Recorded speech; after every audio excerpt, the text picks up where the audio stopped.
Classic ड्रामे में next क्या सिनेरियो बनने जा रहा है ये मैं आपको इस वीडियो में बताऊंगी। उससे पहले आप देखते हैं कि अनीका मुताहिर को कन्विंस करती है कि तुम सारे घर वालों के सामने इस बात का इजहार कर दो कि मेरा और तुम्हारा निकाह हो चुका है। लेकिन यहाँ मुताहिर जो है वो एक सही मौके की तलाश में है कि मामू मेरी हर दफ़ा इंसल्ट करते हैं, मेरी हर दफ़ा बेइज्जती करते हैं, तो अब मैं इनसे अपनी बेइज्जती का बदला लूँगा। अच्छा भी इस सूरत हाल में मैं आपको ड्रामे की स्टोरी से हट के एक बात बताना चाहती हूँ कि अगर कोई बंदा किसी पे एहसान करता है तो उसको जतलाने का हक वो नहीं रखता, क्योंकि वो अल्लाह की रज़ा के लिए अपना काम कर रहा होता है। लेकिन आजकल के लोग हैं जो एक दफ़ा किसी पर एहसान तो कर देते हैं, लेकिन फिर उसके बाद क्या होता है, पूरी सोसाइटी में फिर उसका ढिंढोरा भी पीटते हैं, जिसकी वजह से जिस पर एहसान किया गया होता है वो तो बेचारा शर्मिंदा ही हो जाता है और फिर रिज़ल्ट मुताहिर की सूरत में सबको भुगतना पड़ता है। फिर जिस पर एहसान किया जाता है वो ये चीज़ भूल जाता है कि इसने मुझ पर इतने एहसानात किए हैं। वो इस बात को ज़्यादा याद रखेगा कि इसने मुझ पे एक दो एहसान क्या कर दिए, अब ये तो मेरा नाम बदनाम कर रहा है। फिर वो आपका दोस्त बनने की बजाय आपका दुश्मन बन जाता है। तो ऐसी चीज़ों को अवॉइड करें जो आपकी बेइज्जती करवाएं और आपका नाम बदनाम करवाएं। तो बढ़ते हैं फिर स्टोरी की तरफ।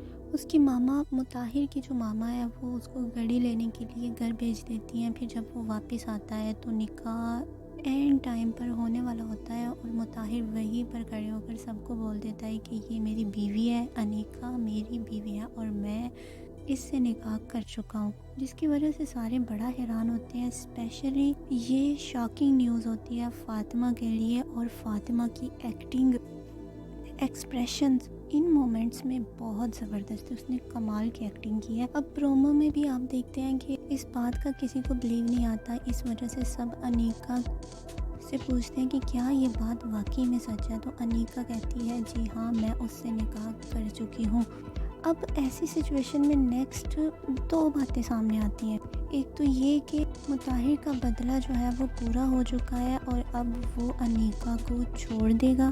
एक तो ये सिचुएशन सामने आती है और दूसरी ये भी हो सकता है कि मुताहिर शुरू से ही अनीका की बातों में आता रहा है, तो हो सकता है वो अनीका की बातों में आकर फिर से फ़ातिमा को छोड़ दे और फ़ातिमा और उमैर की दोबारा शादी हो जाए। ये मुमकिन है कि ऐसा हो जाए। उसके बाद स्टोरी का लास्ट ये होगा कि अनीका को कोई खतरनाक बीमारी लग जाएगी, या फिर हो भी सकता है कि मुताहिर को इस बात का अंदाज़ा हो जाए कि अनीका ने सिर्फ मुझसे शादी आज़ादी की वजह से की है, वो मुझसे मोहब्बत नहीं करती, जिसकी वजह से वो हो सकता है कि अनीका को छोड़ दे और फ़ातिमा की लाइफ में दोबारा आने की कोशिश करे। लेकिन फ़ातिमा हो सकता है इसको माफ़ कर दे, लेकिन इसकी ज़िंदगी में दोबारा नहीं आएगी, जिसकी वजह से मुताहिर फिर अकेला रहेगा और ये ड्रामे का एंड हो जाएगा। आज की वीडियो में जस्ट इतना ही। मिलते हैं एक नई वीडियो में, तब तक दीजिए हमें इजाज़त। अल्लाह हाफिज़।